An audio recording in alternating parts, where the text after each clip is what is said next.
भारत के घने जंगल, जहां सूरज की रोशनी भी पेड़ों के बीच रास्ता ढूंढती है। इन्हीं जंगलों में एक नाम वर्षों तक रहस्य, डर और सस्पेंस का प्रतीक बना रहा। नाम था मांडवी हिडमा, एक ऐसा नक्सली जिसे पकड़ने के लिए देश की सबसे बड़ी एजेंसियां सालों तक रात दिन लगी रही, पर वह हर बार जंगलों में ऐसे गायब हो जाता जैसे धुआं हवा में। आज हम सुनेंगे भारत के सबसे वांटेड नक्सली मांडवी हिडमा की पूरी कहानी, उसका बचपन, उसका उभार, उसके घातक हमले और वह मुठभेड़ जिसने आखिरकार उसकी कहानी को हमेशा के लिए खत्म कर दिया।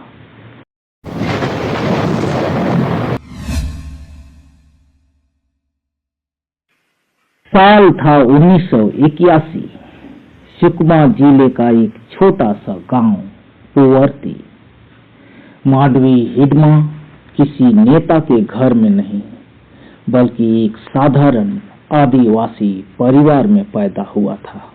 घर की हालत बेहद कमजोर, ना बिजली, ना सड़क और ना ही शिक्षा।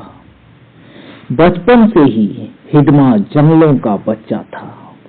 दिन भर तीर धनुष चलाना, नदियों में तैरना और घने जंगलों के रास्ते याद करना, यही उसका स्कूल था, यही उसकी दुनिया।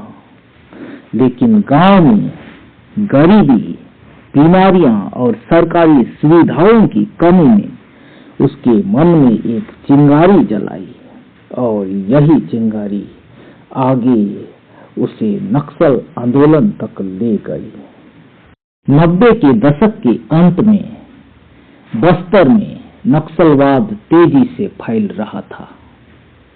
उसी दौरान हिडमा की मुलाकात हुई नक्सलियों के उन सदस्यों से जिनका काम था आदिवासी युवाओं को अपने संगठन में जोड़ना। हिडमा की चुप्पी, उसकी फुर्ती और जंगलों की समझ देखकर उसे सिर्फ 16-17 साल की उम्र में ही नक्सल दस्ता में जगह मिल गई। लेकिन किसी ने कभी नहीं सोचा था कि यही लड़का एक दिन नक्सलवाद का सबसे खतरनाक चेहरा बन जाएगा। हिडमा की असली ताकत थी उसकी खामोशी और उसकी चालाकी। वह कम बोलता था, पर जब बोलता सारी टुकड़ियां उसके आदेश का इंतजार करती। घने जंगलों के रहस्य, रास्ते, सुरक्षित ठिकाने कोई उनसे बेहतर नहीं जानता था। कुछ ही वर्षों में हिडमा को प्रमोशन मिलता गया और वो पहुंच गया PLGA बटालियन नंबर 1 का कमांडर बनने तक। यह वही बटालियन थी जिसने आने वाले वर्षों में भारत के इतिहास में दर्ज सबसे बड़े हमले किए। 6 अप्रैल 2010 भारत के इतिहास का सबसे बड़ा नक्सली हमला, ताड़मेटला हमला। 76 जवान एक ही घात में शहीद हो गए। इस हमले की प्लानिंग बताई जाती है कि हिडमा की ही थी। 2013 झीरम घाटी हमला। यह हमला सिर्फ सुरक्षा बलों पर नहीं था, बल्कि राजनीति पर भी। शीर्ष नेताओं से भरी एक बस पर घात लगाकर हमला। यह ऑपरेशन भी हिडमा की छाया को दिखाता है। 2017 बुरकापाला हमला, 25 जवान शहीद हो गए। 2021 सुकमा बीजापुर का हमला, 22 जवान वहां भी शहीद हो गए। इन सभी हमलों में एक पैटर्न था, जंगल की भौगोलिक समझ, घात लगाकर हमला और बिना कोई निशान छोड़े गायब हो जाना, यह हिडमा की पहचान बन चुकी थी। हिडमा की एक अजीब खासियत थी, वह बड़े नेता की तरह भाषण नहीं देता था। उसकी जिंदगी सादगी से भरी थी। बिना चप्पल जंगल में चलता था, साधारण कपड़े, हमेशा जमीन से जुड़ा, लेकिन आदेश वही देता था। पूरी बटालियन उसी पर भरोसा करती थी।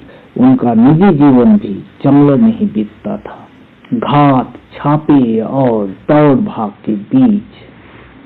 18 नवंबर 2025 आंध्र प्रदेश का अलूरी सीतारामा राजू जिला। आखिरकार भारत का सबसे वांटेड नक्सली हिडमा मारा गया। उसकी पत्नी राजे भी वहीं मारी गई। हिडमा की मौत माओवादी आंदोलन के लिए सबसे बड़ा झटका था। एक ऐसा व्यक्ति जिसने पूरी जिंदगी जंगलों में बिताई और जिसने दहशत की एक पूरी कहानी लिख दी, उसकी कहानी अब खत्म हो चुकी है। एक ऐसा नाम जो बस्तर के जंगलों में जन्मा और उन्हीं जंगलों में हमेशा के लिए गुम हो गया।